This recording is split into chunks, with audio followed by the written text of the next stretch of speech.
എല്ലാവർക്കും നമസ്കാരം. ഞാൻ വത്സല മുരളി.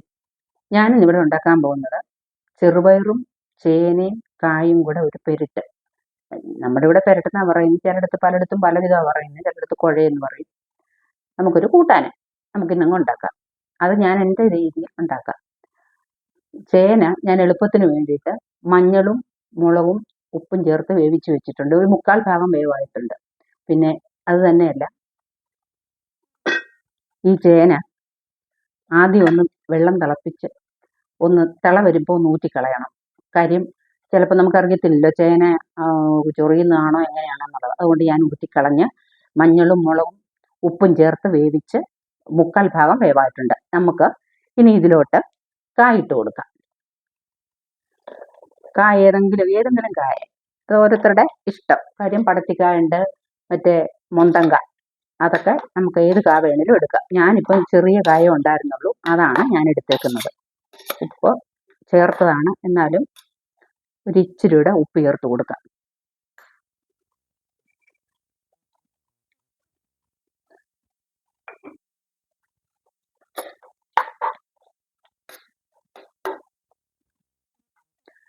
ഇതൊന്ന് വേവട്ടെ, അടച്ചു വെച്ച് വേവിക്കാം. നമുക്കൊന്ന് തുറന്നു നോക്കാം. ഒന്ന് ഇളക്കിയിട്ട് കൊടുക്കാം. നമുക്ക്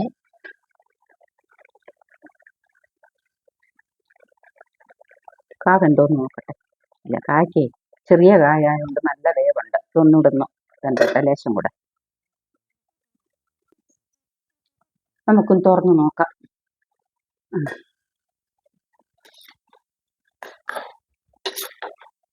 വെന്തിട്ടുണ്ട്. നമുക്ക് ഇനി പയറിട്ട് കൊടുക്കാം.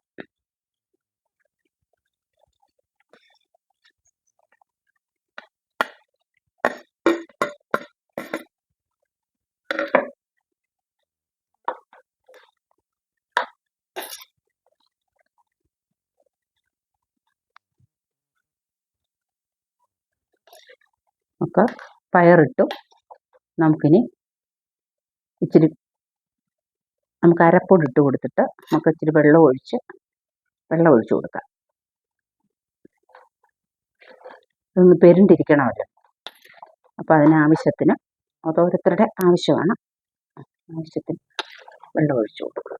വെള്ളം ഒഴിച്ചു കൊടുത്തിട്ട് നമുക്ക് അരപ്പിട്ട് കൊടുക്കാം. ഞാൻ ഇതിന് നല്ലപോലെ തേങ്ങ വേണം. ഞാൻ 1 മുറി തേങ്ങയാണ് എടുത്തേക്കുന്നത്. 1 മുറി തേങ്ങ, വെളുത്തുള്ളി, ജീരകം, നല്ല ജീരകം. വെളുത്തുള്ളി ഇച്ചിരി നന്നായിട്ട് അരയ്ക്കണം. ഒരു 3-4 അല്ലി ജീരകം അരയ്ക്കണം. വെളുത്തുള്ളി അരയ്ക്കണം. ജീരകവും നന്നായിട്ട് വേണം. ഇതിന് നല്ല ടേസ്റ്റ് ഉണ്ടാകും.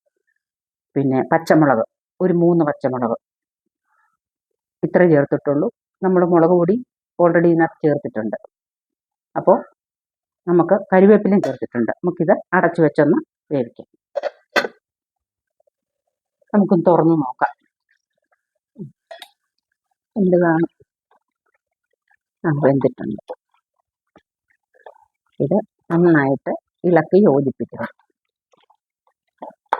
ഇപ്പം മൺചട്ടി ആയതുകൊണ്ട് ലേശം കൂടെ ഒക്കെ വെള്ളം വേണ്ടി വരും. കാര്യം ഇതാ കട്ടിയായിട്ടിരിക്കും. അപ്പം നമുക്ക് തിളപ്പിച്ച വെള്ളം അങ്ങോട്ട് ഒഴിച്ചു കൊടുക്കണം. മൺചട്ടി വെക്കുന്നവരെ ശ്രദ്ധിച്ചാൽ. അല്ലാത്തവർക്ക് ഇത് മതിയായിരിക്കും. കാര്യം എന്താണെന്ന് വെച്ചാൽ വെള്ളം വലിയത്തില്ലല്ലോ. പിന്നെ ഇരിക്കുമ്പോൾ ഒരു സ്വാഭാവികമായിട്ടൊരു ഇതുണ്ടല്ലോ, ഒരു കുറുക്കലുണ്ട് കറിക്ക്. നമുക്കൊരു ഇച്ചിരിയും കൂടെ മതി.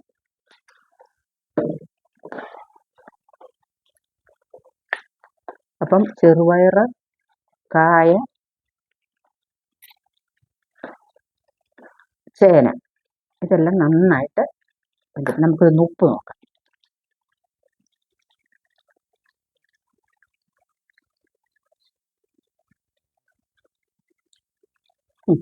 ഉപ്പൊക്കെ ഉണ്ട്. നല്ല വെളുത്തുള്ളി, ജീരകവും പച്ചമുളകും കറിവേപ്പിലയും ഒക്കെ അരച്ച് നല്ല ടേസ്റ്റ് ഉണ്ട്. നമുക്കിനി ഇച്ചിരി കറിവേപ്പില ഊരിയിട്ട് വെളിച്ചെണ്ണ ഒഴിക്കണം. ലേശം വെളിച്ചെണ്ണ. കാര്യം ഇതിനകത്ത് വേറെ കടുവറക്കുന്നൊന്നുമില്ലല്ലോ. അപ്പോൾ നമുക്ക് കരിവേപ്പില ഒന്ന്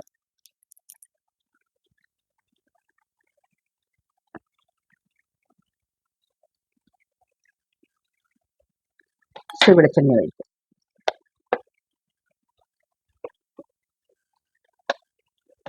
മതി, ഒരു 1.5 ടേബിൾ സ്പൂൺ കാണും. ഒഴിച്ചപ്പോൾ ചെറുപയർ, ചേന, കായ ഇതുകൊണ്ടുള്ള പെരട്ടെന്നോ പുഴുക്കെന്നോ എന്ത് വേണേൽ പറയാം, അത് റെഡി.